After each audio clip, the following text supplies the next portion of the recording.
Hello, everyone. Welcome. I'm Christine Salas, the HTPA Community Director, and I want to welcome you all to our Healer Development Series to deepen your healing touch practice.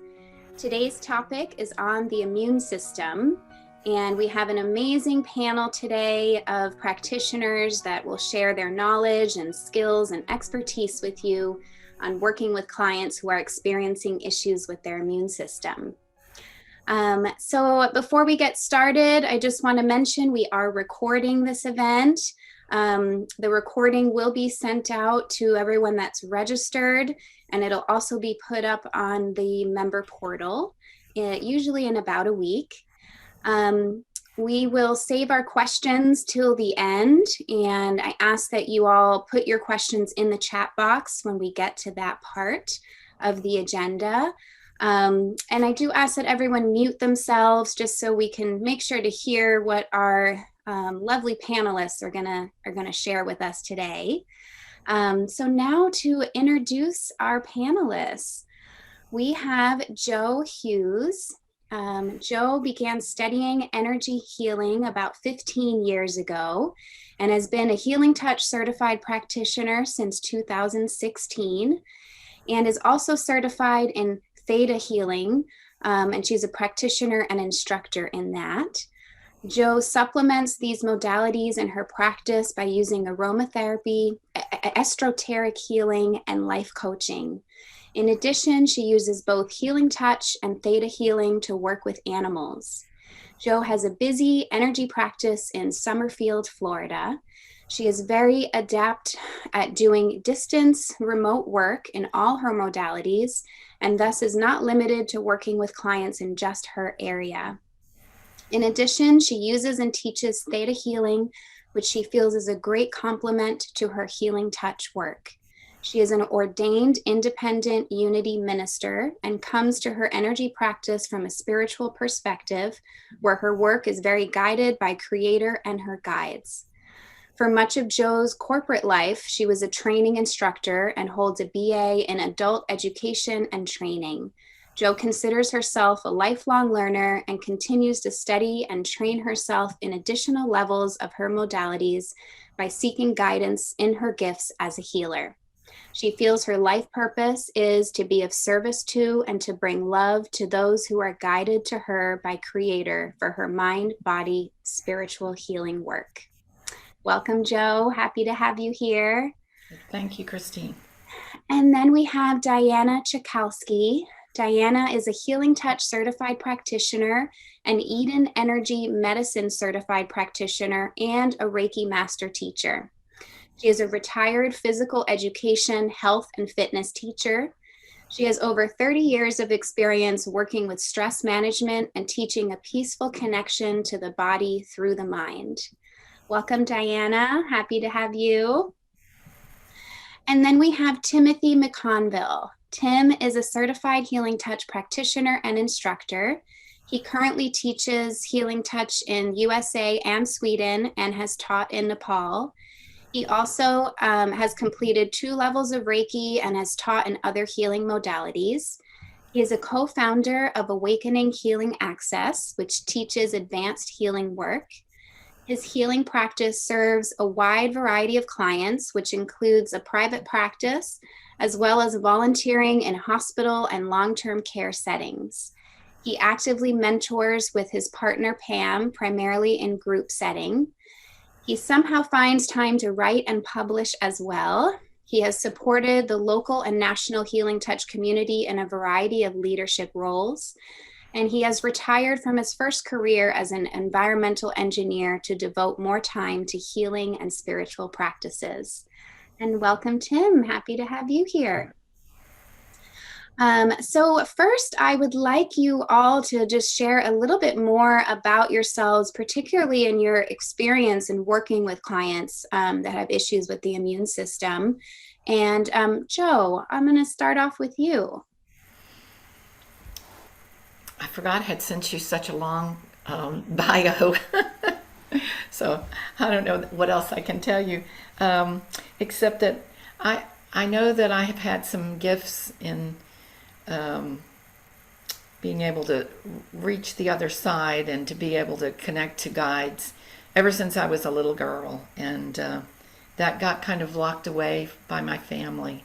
And it took me a long time to be able to surrender and really give up to those tappings of what I was supposed to be doing. So I live now in a 55 plus community and work with a lot of older seniors who have all kinds of immune issues. A lot of what I see where I'm working to keep them healthy is during and after surgeries. The senior population is constantly replacing body parts like hips and knees, and we were seeing a lot of infection going on in those areas here, and the clients that started coming to me, a lot of them started coming to get work ahead of time before surgeries to keep some of that infection down, to build and boost their immune systems to better handle that. So that's kind of one of the reasons that I kind of tapped into this panel, was because I don't think that's always something that is thought about when we talk about immune system issues. We're talking a lot about autoimmune, but this is another area that comes up a lot in the area where I live. Great, thank you. And how about you, Tim? Can you share a little bit more? So my practice has been a variety of things, but on the immune issue, I've taught another modality, cleansing flow, which was really targeting autoimmune. And for a while, that was one of my prime focuses in my practice, was autoimmune, and I was teaching with that. And now I see more of a mix, and in our advanced work with Awakening Healing Access, we do some work with the autoimmune system as well. In my hospital work, I ran into a lot of infection type things, and in that arena, there was a lot of immune boosting and working with more acute issues with the immune system. Thank you. And Diana, could you share a little bit more? Yes, I was teaching senior fitness at a hospital near my area in their fitness center that's associated with the hospital. And one of the people in one of my classes had a headache, and I got rid of her headache, not realizing she was the new CEO of the entire hospital, because in gym clothes we all look alike. But anyway, and I got rid of her headache, and she said, "Oh boy, you there's a lot of people who could teach silver sneakers. You got to be teaching this." So I gave my first lecture on headache massage to relieve headaches, and I wasn't even certified at that point. And so then I went, because I was just retired from physical education from teaching in a school system, and I was just doing my part-time job with the adult education. And because I was available in the day, then I got to teach seniors. Anyway, long story short, they hired me to do whatever I wanted in the hospital and give whatever talks I wanted. And I started off with just stress management, but then went into what Joe was talking about. As soon as they started doing knees and hips, I started working on people, because the people came to my class for stress management and for mindfulness and meditation. And I said, well, I'm learning this new stuff. And I was going to Eden Energy Medicine School, and I hadn't started Healing Touch yet, but I started Eden Energy Medicine. And I said, I can work on you before and after surgery so you're calm, so you'll get less reaction to the medicine and to the panic, because with panic, you make all the stuff that goes along with lots of problems. And the doctors were actually noticing that those clients that came to me, and I was doing it through the hospital's massage studio. And obviously we weren't doing massage. I was pretty much just doing chakra clearing at that point. And I was just buzzing along, working on people before and after surgery, and trying to eliminate as much as we possibly could infections. I also worked on heart patients before and after. And then when COVID hit, that whole wing closed. So I didn't think I'd ever work again, but I am, because if people are reaching out now saying, hey, you worked on me at the hospital. can you work on me here? So my practice is, again, thank goodness, back to where it was before, but no hospital classes. The only thing I'm doing now is classes through Zoom. There's nothing going on at the hospital, but I just heard this week that they might be reopening that whole, um, they were calling it like elective surgery wing. Knee and hips, it wasn't, they were not mandatory. So that whole wing hopefully is going to open again someday. So I'll be back to work. I'll be giving my lectures again, I hope. But right now I'm doing fine on Zoom. I'm surprised how many people are accepting classes on Zoom and even sessions on Zoom. But I am back in person working sessions too. Great, thank you. Okay. You're welcome. So as you all can see with these bios and their intros, we have a really great panel today to share some information with all of you on how to better work with clients that have immune system issues. So our first question is, what common intake, assessment, and energetic patterns, if any, do you find with clients with immune system issues? And Joe, if you wouldn't mind starting us off there. Okay, thanks. Well, one of the big things I see a lot when people are having immune issues is their contracted fields. I know that can come from many areas, but if I find a compromised or contracted field, one of the first things I do is check the layers. Whether it's on the first layer, is it just at the body, or is it at the etheric field as well? Is it already all the way in, or is it just coming into the body? And then checking to see what the high heart, the thymus area, what's the spleen doing, what's the liver doing, what are the adrenals doing. So checking all of those things, I find if I'm finding this contracted field and then going into those different areas, it seems to be a pattern that sets up for most people. It may be one-sided, but it's mostly, if I find the spleen is depleted or compromised, usually I'll find the high heart and maybe even the liver will be affected. And that seems to be a pattern for work toward the immune system, at least the way I work. Thank you. And how about you, Diana? Could you add to that? Well, because I started off in physical education and had a lot of classes in stress management, what I saw was that in order for people to learn to relax, just in simple mindfulness and meditation, it is to be aware of what trauma in your life made you think in this fearful way. And that was like before I was even studying energy medicine. And then when I started studying with Donna Eden, she does acupressure and meridian spots, and she calls the flight or fight system triple warmer. So she taught us how to test the triple warmer, and if the triple warmer was on, that just means up, you would sedate triple warmer first and work on that meridian as the first meridian and the first acupoint pressure spots.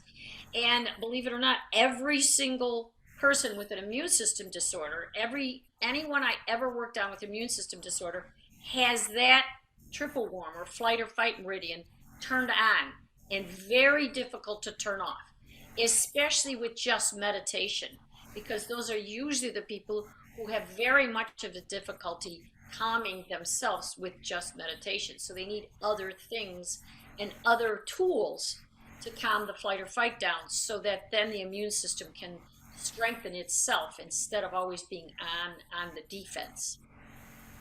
Okay? Thank you. Okay, so how about healing touch techniques?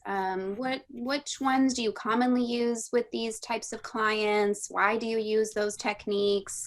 Why do you find them more effective than others? And Joe, if you could start us off with that one. Well, when I get a new client, I almost always start off with using the basic healing touch techniques, like chakra connection or chelation. And I find that when I get clients with immune system issues, I need to work deeper. So I almost always do full body connection. And one of the things that I've also found is using the lymphatic clearing. The flow of the body system has to be able to be in good shape to be able to remove the distortions in the field, within the system, the body. And so lymphatic clearing, magnetic clearing. And then I almost always use the diamond technique, which I did after our little talk. I found that article in Energy Magazine, and I'll put that link a little bit later in the chat box where people can go and find that. That's an amazing technique that I use a lot. And in the last couple of years, I've started doing a lot of work with the vagus nerve system, and finding that a technique that I learned in Healing Touch for Animals called bridging. I adapted it and started bridging from the occipitals down to the heart, and then down into where the dantian would be, down into the sacral area. And that brings the nervous system down, as Diana was saying about that fight or flight syndrome that gets turned on, that comes out of the vagus nerve system. And if we calm that down, it helps to allow the immune system to begin to work better, because it gets turned on when the whole immune system goes on high alert to try to fight infections, whether it's from autoimmune, surgery, accidents, anything like that. That system gets ramped up, and if we can calm it and boost the immune system to do what it's supposed to do, and clear and clean and allow the body to heal itself, it does it much better when that's calmed down. So those are the things that I use the most around immune system issues. Great. Thank you, Joe. And how about you, Diana? The healing touch techniques that I would use here would be when you do chakra connection, where it's guided, where you speak to them about what is going on at each chakra. So that very often, just as you start your chakra connection and you're at ankle and knee, they would tell you of a story of their childhood type thing, or something that comes up that began the triggering of the flight or fight. And sometimes they don't even know, but it is good that speaking to them through and what do you feel? Are you tingling now? Do you feel the tingling as we're holding at this chakra? And then, well, let's talk about that. What is an incident? When is it that you hurt your knee or your hip or something of this nature? And very often, if it doesn't come up, then I do a mind clear. And the mind clear will then help them remember something, and then sometimes I just give them the homework of go home and try to figure out, okay, you were really buzzing or feeling something around that right knee. Go home and try to think about what was the incident that made the flight or fight be up, then you could, if you don't even know what's going on, it's very hard to calm a specific flight or fight meridian down if you don't even know why it's up. So they have to kind of at least understand that part of, and then I tell them what emotion is in each chakra, so that if we're feeling that heart chakra and only the heart chakra, here are the emotions of the heart chakra, and you might want to think about what it is, or like the root chakra being safety and security. That's the biggest one that I'm seeing with the immune system people, is the root chakra. Safety and security is somehow they're on high alert, which is flight or fight, from something that happened that jeopardized their root chakra. But sometimes it's others, but mostly that's that basic 101, safety and security. Great, thank you. And that technique you were mentioning, that healing touch technique, is the chakra connection with the body-centered interview, yes. Right? Yeah. We've talked about that in other healer development series, that technique is, it used to be called the trauma release, I think, technique. Yes. And so it's used a lot for, identifying that trauma and releasing that trauma. So yes, thank you. Well, and when I first learned it we were only using it on soldiers and battered women because they were the only ones, quote, with trauma. And boy, that when they switched it over, and I don't even know who it was, but somebody else said, no, it's not just for traumatized, not for a victim that just comes in that's traumatized. It could be for anybody because there's lots of different levels of trauma that aren't, of course, as bad as the battered women or the soldiers, but it's still perceived, the body perceives it as trauma, and the body still fights it like flight or fight. Okay. So I'm glad they switched that one over to make sure you do it on everybody, or you could do it on anybody. Mm-hmm. Great, Okay. thank you. So our next question is about kind of how often, how long are you typically seeing clients with immune system issues? What's the duration of the sessions? And Tim, if you wouldn't mind answering that for us. So unfortunately, the answer is depends. And it's very dependent on what's going on. If someone's in an acute situation with may do things more frequently, maybe even daily for a little bit or a few times a week. A lot of the clients I've seen with autoimmune, usually I try to see them weekly to begin with. I think the best I ever saw was 3 sessions with somebody, and then they were clear of their issues, which is really stunning. But usually it's about 6 to 8. And then the things that depend is that, and I'll talk more later about this, but I really try to push them taking on responsibility for their own healing and teaching them things to do. And so it's about their compliance and how willing they are to do the work themselves. If they're willing, it goes faster.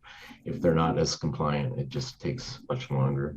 And then if they're on drugs, it takes longer. And so some of the drugs interfere with the processes and just mask it. And so then I'm in that delicate situation where I can't really have that conversation about the drugs. They need to do that with their doctors. And but I can support them when they start weaning, if they choose to do that, off drugs. And then also if they're seeing counselors, as we were talking about, that it's often trauma related. Virtually all the autoimmune clients I've seen have deep trauma.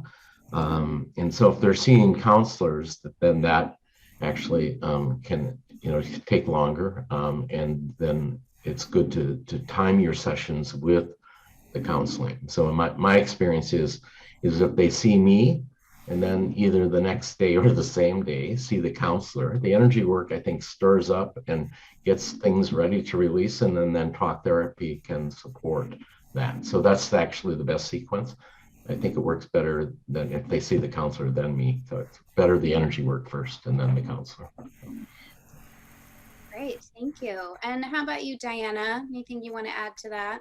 Well, I would say all of what Tim said, exactly, because it really depends on the client and what's going on. And the only one that I can say that I worked very consistently differently would have been a person with a infection because they got the infection because of the new knee or the new hip. And it was like life or death, intravenous type thing. And that person I saw every day until the infection went away, and calming them down so that their body would do the healing. And of course they were in the hospital on IV, that type of thing. So but most people it's a once or twice a month, and again always a reference to go to counseling or seeing someone else that would help them understand the issue of what got their immune system so weakened, because all of this is whatever weakens the immune system is what we have to deal with and teach them not to do, because otherwise they just keep getting sicker and sicker. Great, thank you. So our next question is about kind of the common practitioner observations and evaluations that you find. And Tim, if you could answer that for us. So, it runs a big gamut, but a lot of times when I was doing a lot of work with autoimmune, it's amazing how deeply these people are into this disease process, and they can be very sick. And so, some of the clients I was seeing, there is no good day. Every day is a bad day. And so we would try to get them to report on the level of pain, how it varies during the day, as well as to log. So if I would see them weekly, I would get them to log how many days are good days, how many days are bad days, and periods, what triggers it, things like that, and get them to be more self-observant of that too. And then an interesting thing with that I found as an observation is that then people forget how bad they were. I've had a number of clients who, when I first saw them, were lucky to have one good day. And then after working with them for about 5 or 6 weeks, we get to the point where they're only having 1 or 2 bad days a week, and it's only for part of the day. And then inevitably they say, I don't think it's working. and then you have to pull out the charts and show them how bad it was. They can't believe that they were ever that bad. And they think for some reason, because they're having a few bad days, that it's not working. So you have to, I think it's important that to keep those logs and to be able to keep them realistic in terms of showing them the progress they're making, that they really are. It's funny how that happens, but it's happened enough that I think we need to keep track of that. The other observation I have there is that the story they often tell you is really kind of the story about when they were at the edge of the cliff. So for most people, it's early trauma or some trauma that they don't even actually remember. And so they'll say, it was this car accident, or it was this incident that triggered, and I haven't been the same since. But the truth is, that's when they fell off the cliff. They were on the edge of the cliff for years and years, and something tipped them over the cliff. And that's the story they tell you. But the real story is the trauma that's deep in the body, and then you need to get at that. So, and you have to, whatever skills you have in the use of counselors and things like that. And then another ripple there I was observed is that as they make progress, in order to heal themselves, it's going to affect everybody in their relationship circle. And so expect to see ripples into their relationships. And I've seen a number of people having trouble at home because their partner is not on board with the changes that are happening and the realizations and the healing that's happening. And one partner will heal at a different rate than the other. And if they're not in parallel, it gets messy as well. So, some things. Thank you. So what about common client feedback that you receive kind of following a session or after multiple sessions? Are clients receiving relief after a session? And are you finding any change in medication, if any? And Joe, if you can answer that for us. Well, it's rare, if ever, I don't get someone, or that I don't have everyone coming off the table and saying, that was so relaxing. I could have gone to sleep. Well, they may not even realize they did go to sleep, but their whole body relaxes and they come out of it feeling lighter.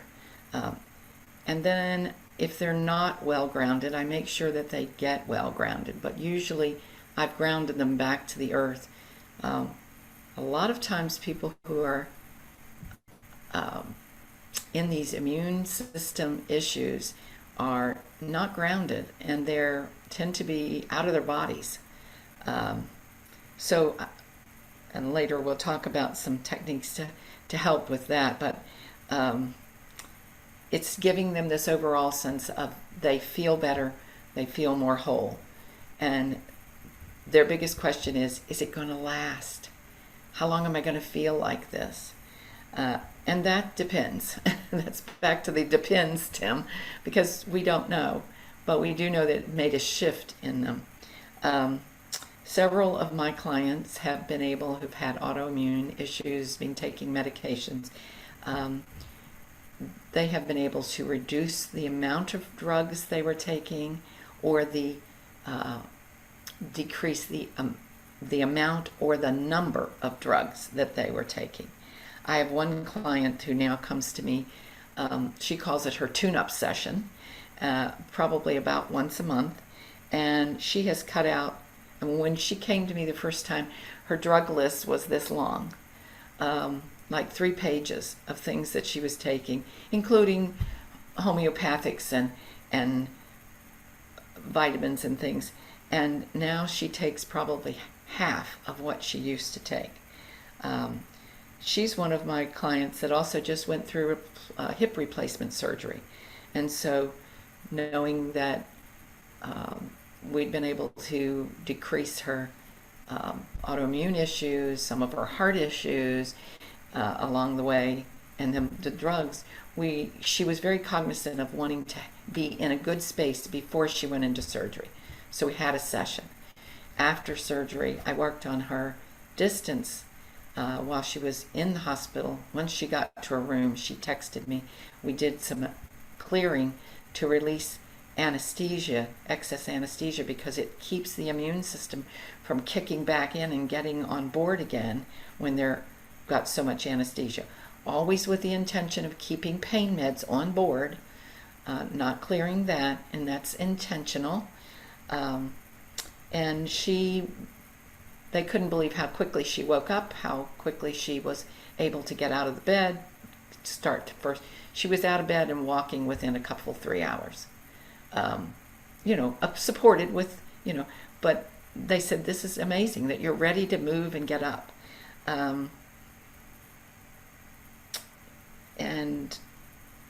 her long-term care, because her husband was not well enough to take care of her when she went home, she went to a rehab, and where they said she would probably be there 3 weeks, she was out in 2, simply because we continue to do distance work to help her stay balanced, keep her immune system working, and she was able to heal much quicker and move on. So I think that all of the techniques that we use are just so supportive of the immune system that I think Janet said one of the things I've read is this: if she could get it into every home, it would make such a difference, and that's true. If we can do it with these kinds of things, then think about what everybody could do if they took care of themselves on a daily basis using these kinds of techniques. Thank you, Jo. And next, we want to talk about common plans that you make with clients following a session. So referrals, growth work, self-care, follow-up treatment sessions. And Tim, if you could share with us.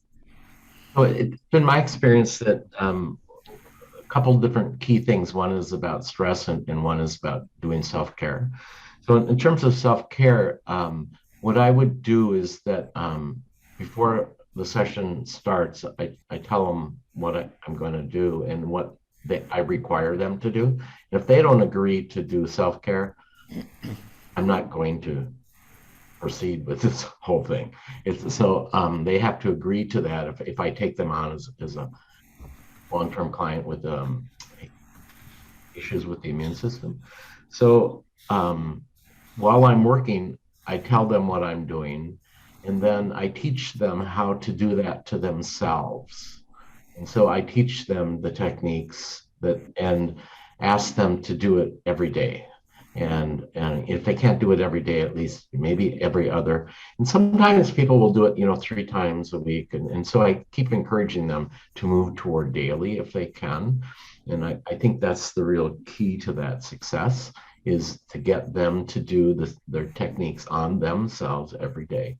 And they need to do that. And then if there's issues with drugs, then if they're on a lot of drugs, I counsel them to work with the providers and the doctors with that, and talk about what they want to do there. And then if the plan is if they start cutting out the drugs, then actually increase the treatment to maybe 5 days apart instead of a week apart, and do a little more frequent just before the shift in drugs, because the drugs often will impact things. And then the other thing is I talk a lot about stress management and how to handle stress.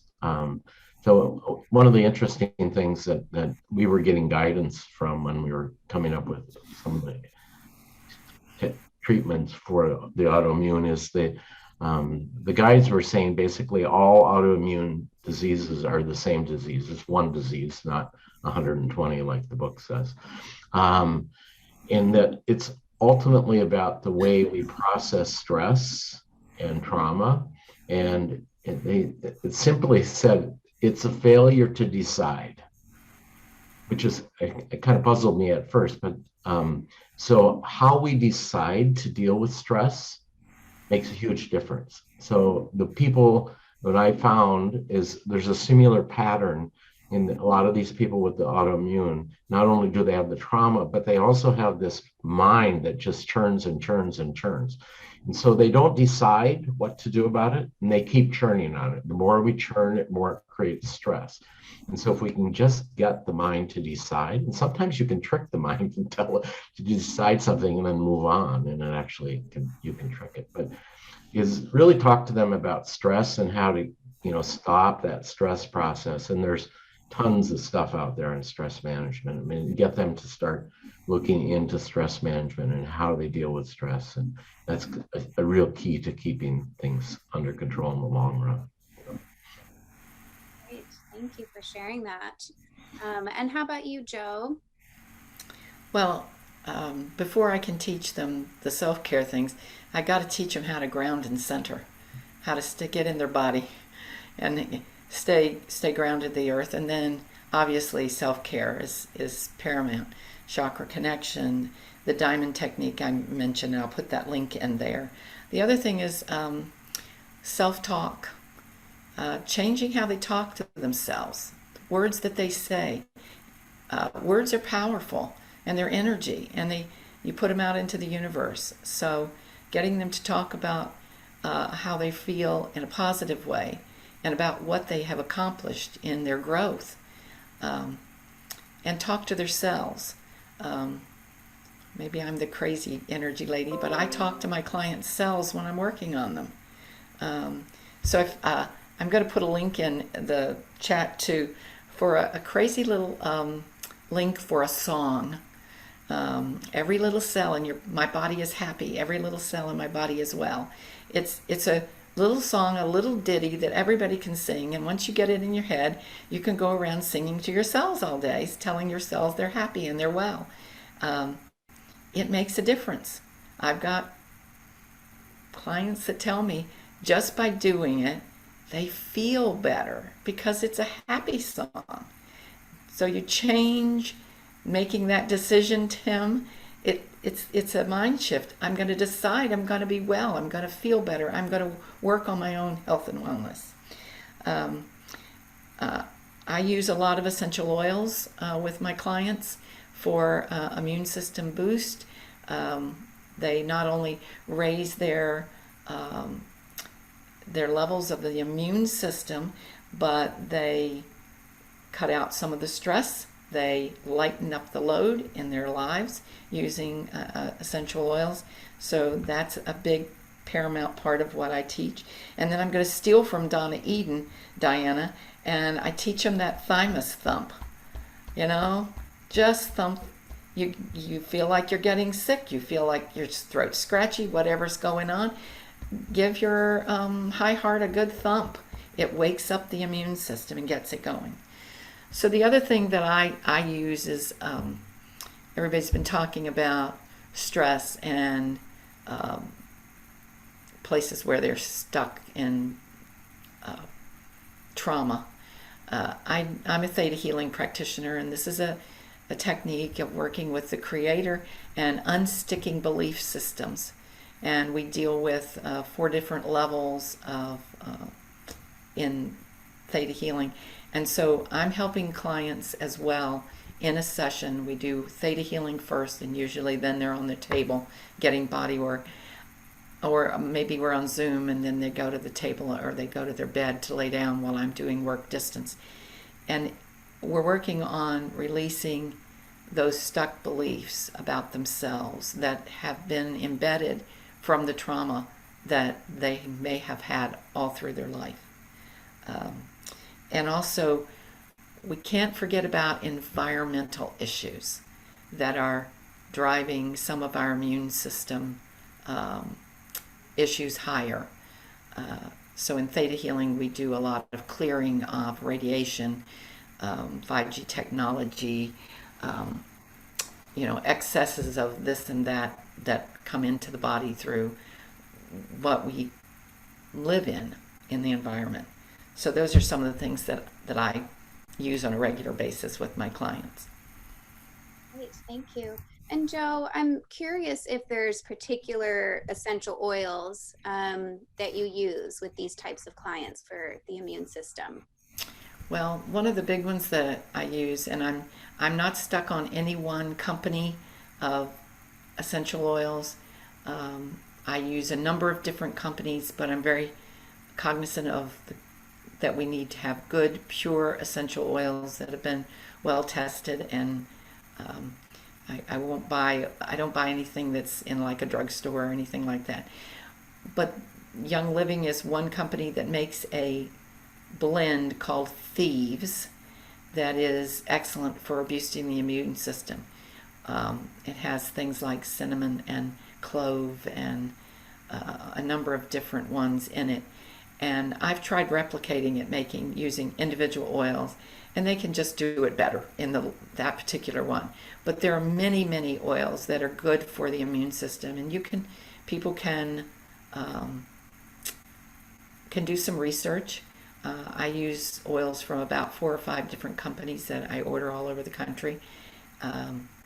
But Thieves is a good one because it's already blended. It's not a cheap oil, it's an expensive oil, but a good one is worth having. And if anybody's interested in knowing more, they feel free to reach out to me. I'd be glad to answer questions about it. I'm going to put those other links in for you too. Perfect. Thank you, Joe. And so now we want to hear some success stories. And Tim, if you wouldn't mind sharing some success stories with us. I got a couple that I'll share with you. One is I worked with a woman that had lupus and chronic biliary cirrhosis. So as common with a lot of these autoimmune diseases, people have multiple diseases.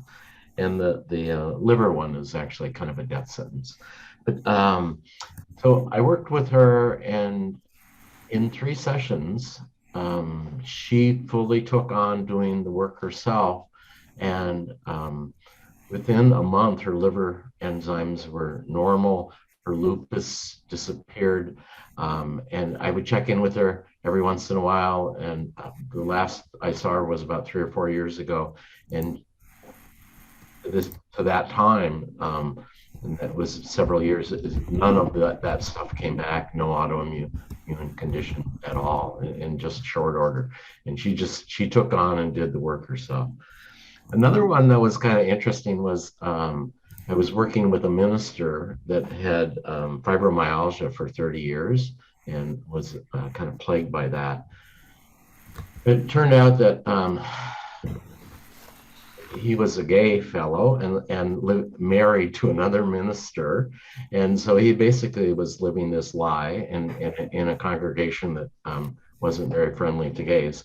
And so he decided to change things, and he started doing the work as well. And in very short order, he was able to, all the symptoms diminished, and he was able to change his relationship and his work. And the interesting thing is after about 4 months, he was feeling so good after 30 years of fibromyalgia. He thought he was cured. And so he stopped doing the work. And, after with the holidays around Christmas, he just kind of laid off. by the end of January, he called me and said, "I need your help again," because he has to keep doing it. And so those people with the mind that works that way, and I think we all need to keep doing the work. And so it was wonderful results. And then once he started doing the work again, he's back feeling good. So. Great, thank you. And how about you, Joe? Do you want to share a success story with us? Yes, one of the biggest successes I think I've had is 6 years ago. A good friend of mine, who was also a healer, using different kinds of techniques, let me know that her son and daughter-in-law were going to have babies, and they found out they were going to have twins. And she was quite worried about these twins, and I kept saying, don't put that into the universe, positive thinking. Well, the twins were born 10 weeks early. They weighed 1 pound 14 ounces and 2 pounds 12 ounces. They were two little girls, and of course, being that tiny, infections and different issues often come in, especially with the lungs. And she called me and she said, "Can you work on them distance?" And I said, gosh, I've never worked on a human being that tiny, but of course, energy is energy. Doesn't matter. It will work. So I started working on them. They are now 6 years old. I worked on them throughout their time in the NICU, and neither one of them had to be intubated. They just flew through their 10 weeks of being in there. One had a tiny brain bleed. They were on what they call positive pressure, but never had to be intubated. They never had any serious issues or anything the entire time they were in the NICU. They're 6. I still work on them today. Distance-wise, they live in Washington, D.C. I have met them and seen them and done work on them in person when they were a little younger. But they're doing great. It was just a lot of intention and knowing that they could survive and they could get well. Another success story that I've had just not too long ago, I have a woman who has some autoimmune issues. She also has a cardiac issue.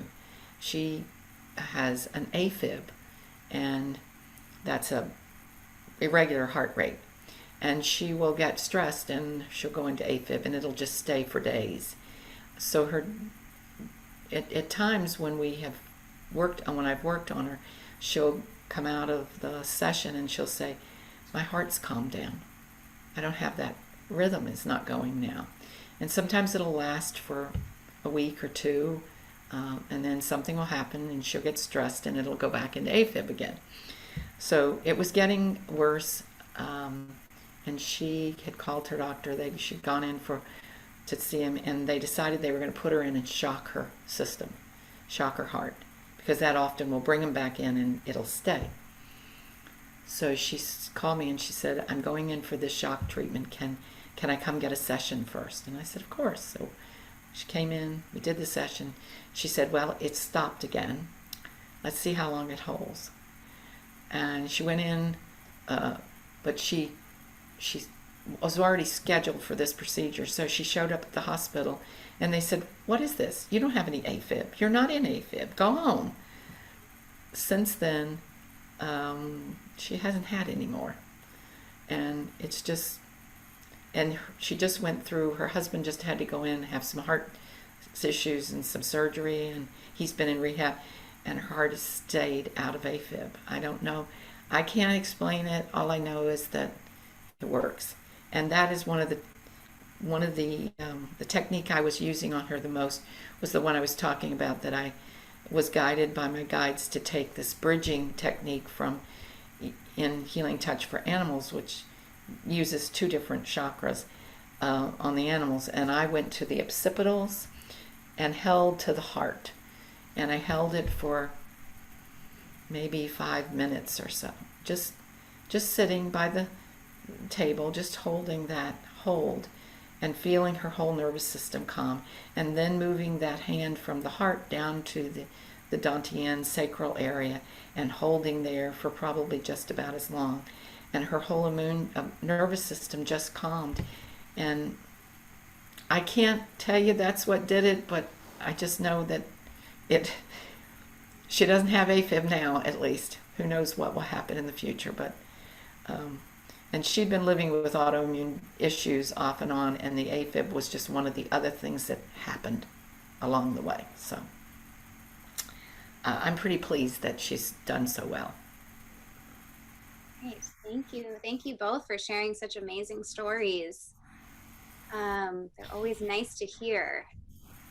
So finally, we want to talk about challenges that you face with working with clients with immune system issues, or anything else that you want to share that you think would be helpful for us. So Diana, I will let you. First, I just wanted to go back to what Joe just said. In Eden Energy Medicine, we learned that right under the occipital ridge, it's the main electrics that that attach to the pericardium. And so what you do is hold a hand back there. It's a whole protocol that Donna Eden calls the electrics. And you hold one hand on the back of their head. There's other hands, but then other placements along the head. But then the next one would be under the collarbone, and the next one is top and below the navel for the adrenal and the cortisol spots that are right above the navel. So in Eden Energy Medicine, you do that protocol for AFib. So you were guided to do the protocol, even though you didn't take the 2 years of education that the rest of us did. That's what good guides are for, Diana. Takes a lot of time. Takes a lot of time. Right. And so I'm like, oh, good for you. Because as you were explaining it, I was like, that's the exact protocol that Donna Eden teaches.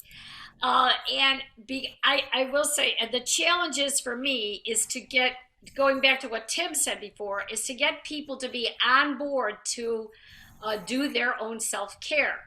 So I learned again from Donna Eden, her daily energy routine. I revamped it to be my version of the daily energy routine. And I'll give you an example. She calls one of the first ones heaven in. Well, I couldn't use the word heaven at a hospital because, you can't do you can't say heaven in, but I could say gratitude in. So they videotaped me doing gratitude in and separating anger and worry, which again, Donna Eden calls different words. And it was pumped through the hospital rooms for years before doctors started recognizing that as they begin to do these 10 steps, they begin to see that, and some of them are thumps and the thumping that you were talking about, the immune system thump and a hookup. And some of the other 10 stuff that that's what I started teaching at the hospital. And now I'm teaching all those classes on Zoom through my practice, which is Dienergize. And what I see now is people realize that through COVID, the girls and guys that did the daily energy routine, I can't tell you how many clients have said to me, my husband and my kids all got COVID and I didn't get it. And I said, and are you doing your daily energy routine? Are you doing the immune system things and what we talk about, the self-care? She said, absolutely. And they all got it and I didn't. And then the few clients that did get COVID said they got it for 2 or 3 days, where the rest of the family had it for 7 or 8 days. So all I say is that the challenge that I saw was working on people who don't work on themselves was difficult. So then I got to a place where I said, do the daily energy routine. It takes 5 minutes. I put it on a YouTube video. It's not rocket science. It's going through what we already know about calming yourself down to do what you need to do to take better care of yourself. Now, obviously, if you have a severe immune system disorder, you need to do other things besides just a 5-minute routine.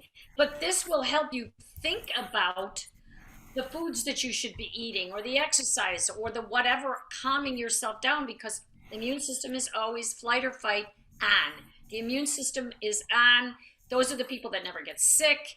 They never get sick because their immune system is like always on. We are not programmed to be on flight or fight all day, every day. We have to calm down. So the challenges that I saw was teaching people how to do these things for themselves. And then one of the steps is the hookup, where you hold your finger in your navel and in your third eye and you push in and up. So I start my energy sessions with a hookup. And if the person is not doing the daily energy routine, they don't hook up. It's basically a thumb dub, it's kind of like when we're doing chakra connection and you kind of feel the movement of the energy. And I'm like, oh, you're not doing your daily routine and daily energy routine. And they're like, well, how do you know? And I'm like, well, it's not rocket science. It's you take care of yourself. If you don't want to do this, then it's you're defeating your purpose. I almost get to a place where, yeah, it's kind of like working on an alcoholic who doesn't quit drinking. Yeah, I mean, what are we doing here? So if you really want to move forward with your immune system strengthening, then you do the daily energy routine, and that begins to get you to a healing place in life. And I'm grateful that I got a whole lot of people out there doing that now. So Great. Thank you for sharing that. you're welcome. All right. So we're at the point in our agenda here where we can take some questions, and we do have time. I see some questions already, so I'll kind of start with those. But if everyone else listening in, if you want to ask a question, go ahead and type it into the chat. I will also say that all of our panelists are on the practitioner directory on the Healing Touch website. And so you can feel free to find their contact information there and reach out to them individually if you would like. So I'm going to go up to the beginning of the chat. I know there was some questions before. Let's see. So one question I see here is, have any of you worked on clients who have had COVID and are having long haulers symptoms? And if so, what are you seeing, and which healing touch techniques have you used with these types of clients? Go ahead, Diana. I have worked on several people with COVID, and the hard part is my answer is not going to be healing touch specifically, because what happens is the vagus nerve that's behind the earlobe, it's called triple warmer 17, is always inflamed on COVID clients, because as you know, most of all the COVIDs are having to do with taste and smell and hear, and even in the chest. So what occurs is that we hold the vagus nerve and whatever else is their issue, which is generally chest. It was chest during COVID, the first few COVIDs, and then it was taste, and now it's ears. I cannot tell you how many clients I'm working on that have either vertigo or ringing in the ear, tinnitus, and it seems to be that the long-term effect of the COVID is gone, supposedly, and they're off their medicines or whatever else they were doing through a doctor, but their long-term effects is their ears. On this last one, on Omicron. I would say just overall that it's very systemic. It's the whole system that's overloaded with COVID, the long haulers. So we need to do things that are working for the entire system. So in the healing touch techniques, full body connection, a lot of clearing, any other techniques that we know that really to boost the whole system. And I think we have to think of it as a very systemic thing. It's not in one part, it's everywhere. And we need to clear out all the fields, and it's usually pretty entrenched.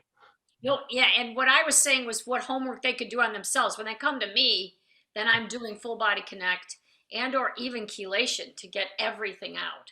But it's the homework for them, because it's much more difficult for them to figure out how to get healed from it.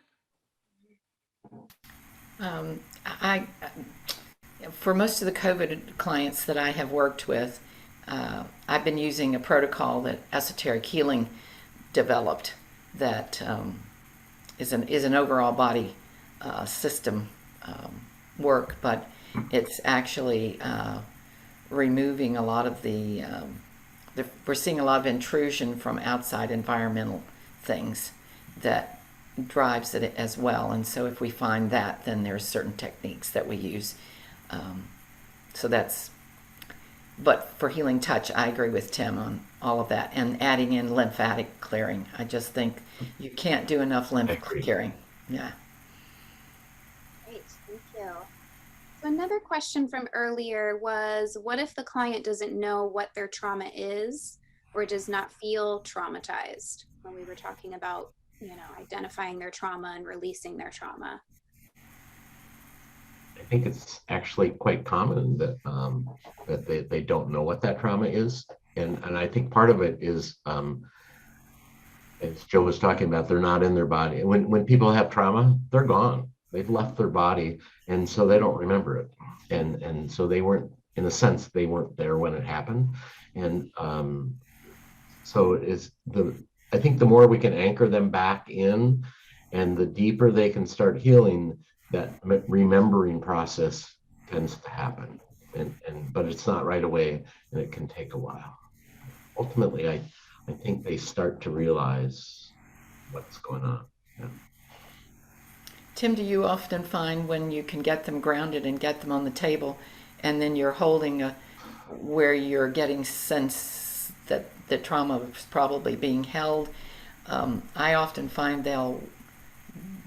if you hold it long enough, they'll often wake up to something's there, and then it begins to bubble up and they begin to work with it. Yeah, and so some people it's buried deeper. Some of the trauma, to me, blows holes in the hara, and so it can be really extensive in the damage. And so you have to slowly rebuild some of these systems, especially when it's really substantial damage in the energy system. And that's interesting that you should say the hara, because I've been doing some hara work that where I'm finding the hara line is so out of balance, so off to the side, or is short, truncated, or it's not connected at all in places. So that's interesting that you should say that. I'll feel into that a little more. Yeah, I think if you just work with the hara and feel energy running through the hara, where there's damage in the hara, you'll get a sense of it. So if you're just really to ask, if you don't have that sensitivity, you could actually just pendle where that is. Yeah, so there's lots of ways to add it. And I think that if you just clear all of the chakras, either magnetic passing or Reiki clear, the same old from Reiki 1 where you counterclockwise and clockwise, or magnetic pass for a long time, you clear out the chakras. So then it brings to, and of course the chelation, would bring to surface some of the thought processes, whether they know it or realize it, and then you release it anyway. They don't always have to know the story, but right, they don't have to know the story. Actually, the less they're the story, the better. So. Right, they don't have to know the story, so it's just get rid of what was in there, even whether they realize it or not. Great, thank you. And sometimes they don't want to know. Sometimes they don't want to deal with the trauma. And if they continue to, I was really glad to hear Tim say that if they're not going to do their self-care, he didn't want to work with them. I've had to let clients go because they won't do their self-care, and they come back over and over again, and they're just throwing good money away because they think I'm going to fix it. And it's not my job to fix it. It's their job to work on themselves. My job is to help them be in as good a place as they can to begin to heal themselves. And if they won't do their own work, and they're not willing to move their trauma out, change their lifestyle for stress relief or anything, then I don't feel right continuing to take their money. And I say, you can go give it to another therapist that wants to get rich off of you, because that's not who I am. And I think it's time we part ways. I've had to let a couple of clients go because it just doesn't work. Agreed. Thank you. So the next question here was for you, Tim, and it's regarding failure to decide, creating stress. How does this apply to intergenerational trauma? like parents that endured war than their children experiencing the effects of trauma? So my answer is going to be about the 10th chakra, which when I teach healing touch, we only have 7. So you could think of it's in the root.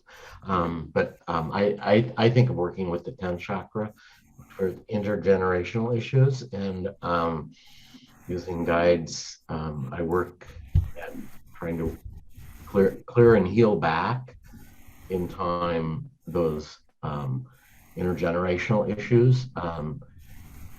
I think the science would say that it's epigenetics, that what happened to our grandparents or great grandparents shows up as an epigenetic change in our DNA. And I think those can be undone and changed. If it's an I think you can change epigenetic expression of genes. I don't think you can change your genes so much, but the epigenetic aspects, I believe, can be changed. And so working back through, I work through the 10th and use of guides to go back and heal those traumas backwards.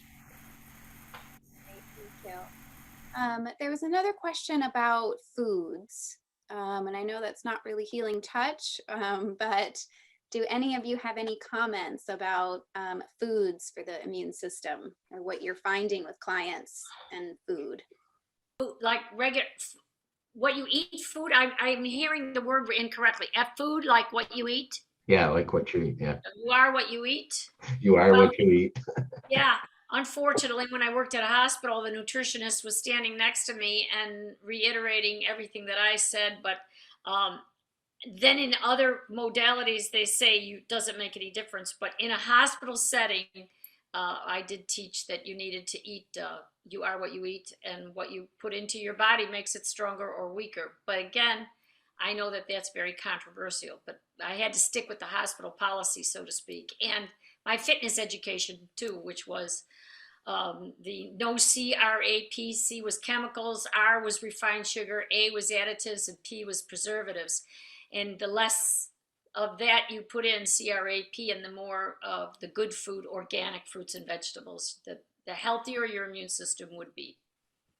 Again, taught by American Medical and through me, but that is part of what I was teaching. Out of my scope, but I'd say yes, you are what you eat. Yeah, right. You know, you are what you eat. Great, thank you. There is someone wondering the name of your book, Tim. So I don't know if you could maybe put it in the chat for everyone. That would Okay, I can do that. Okay, great. Someone is asking about how do you do hookup? Oh, Donna Eden's hookup is one finger in your navel and one finger in your third eye, and you push in and up like a hook. You put your feet on the floor and you breathe about 6 to 8 breaths, and you're basically hooking up the energy centers from your navel to your brain. And as your one hand is on your navel, it's catching the root chakra, and as your other hand's on your third eye, it's catching the crown and brow chakra. So all the chakras are being hooked up in the hookup, and what it does is it's kind of the same principle as chakra connection, where we hold joints, and here you're holding the chakras and doing the hookup. It's part of my daily energy routine, and again, I do teach all that on those classes on Zoom. Great, thank you. There was someone else, Diana, that was asking about you sharing your video of the daily energy exercise. Oh, sure. Yes, I get. Yeah, how do I do that on a chat though? See, I'm a little technologically like I can't get. I mean, I can do it if you send me an email. I will send you my email, and because I know how to do it on an email. I just don't know how to put it in the chat box. If you just go to where you can just slip out of here, go to your YouTube, wherever you have it stored, copy the link in the browser, and come back and paste it in the chat. Well, I'm going to try that. It's not hard. That's what I did with the other things. So. All right. Okay, I'll try that. Okay, thank you. Let's see. Let's see, anything else here? Someone was asking again about the name of the essential oil mentioned, which was Thieves from Young Living. And let me just say, you don't have to have just that blend. Things like lavender, tea tree oil. Some people may call it melaleuca, tree oil. Let's see, Ravensara, thyme. All of those are good immune boosters. They're all great for the immune system. And I think all the major manufacturers of essential oils have some version of Thieves. Yes, they do. And They so do. all the brands are Right. different. And a lot of the companies don't have, yeah, and not everybody has blends, but just even, along with clove and cinnamon, nutmeg, all of those have some immune system. They're antiviral, anti-infectious, all those kinds of things. So if you do a little bit of research on the internet, you can find lots of essential oils that are good for that. Great, thank you. Another question on the acronym for the CRAP. Oh, yes. I could put that right in here. I could do that one. It's, yeah, I could do that one. Okay, great. And I will, as I kind of get some of these resources, when we do the recording, send it out, I'll include some of these notes and resources. And so Diana, if you can't find that video now and you're willing to share it, you could always send it to me in an email and then I can get it out. Okay. You know what? It doesn't like the way I spelled refined. Spell refined, REFIN. Refined. Never mind. I got it. Okay, there we go. And now I just push enter. Yes, my kids tell me, Ma, it's not that hard. Just do it. Okay. I just want to give a little tribute to Rudy Noel. And there was a lot of discussion about these connections and other holds from other modalities that Rudy, who's we learned the mind clearing from when we teach, after he taught Janet and she incorporated into the Healing Touch curriculum, he published a book called The Hugging Healer. And in that book, his mind clearing technique includes another step that we don't include, which connects the heart and the head. Yes, it does. I use that all the time. And it's amazing, that flow and that connection when you connect the head and the heart. And it does a lot of what you're talking about with different systems. It's a wonderful addition to mind clearing. Great, thank you. Okay, well, I think we went through all of the questions that we had. Really good questions. Thank you, everyone, for those. And so I just want to thank you all so much. Thank you to our participants for being here, and a very special heartfelt thank you to our three panelists, Tim, Diana, and Joe. Really thank you so much for volunteering your time and sharing your knowledge with us. To help us all to better serve our clients. And if any of you have any feedback or suggestions about the Healer Development Series, please feel free to email me, and I'm going to copy and paste my email into the chat. And finally, if you are a current or retired Healing Touch Certified Practitioner or Instructor, and you would like to be a panelist on a future Healer Development Series topic, please feel free to email me as well. And thank you all again for being a part of today's event, and thank you for all the healing you bring to the world. Bye. Thank you. Bye-bye. Bye.